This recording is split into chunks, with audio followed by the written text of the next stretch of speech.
About a week ago, I was asked by a Discord member if I would be able to test how Voidling's black hole works, and specifically its effect on Mithrix or a different Voidling. Now luckily, Jeff Nuts already covered this partially for me. It does look like Voidling's black hole works on Mithrix, but today I'm going to be looking at if Voidling's biggest threat is actually itself.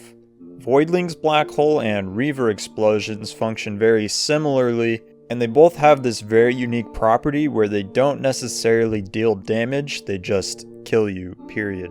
For example, even with a guaranteed block, it goes straight through safer spaces and I just cease to exist. What's also unique about this attack is that it actually harms fellow enemies, which can lead to Reaver explosion chains, and as far as I'm aware, every boss in the game will die from a Reaver explosion. But because no Reavers spawn in the planetarium, we'll have to see if Voidling's black hole will do the job. I tried it the first time with 2 Voidlings on Siphon Forest, but forgot to turn on God mode. So the second time I managed to get it to work on Titanic Plains, and it's pretty clear that this does in fact work. The second Voidling just disappears. But I wanted to do a separate test to check out an actual plausible application, which would be the Swarms artifact. So I headed over to Planetarium, home of the most interesting saxophone solo of all time, and waited around in the first phase for one of them to start their black hole attack. I knew there was an HP trigger, so I only attacked 1 Voidling, and I waited around for a decent while, but it never did the attack.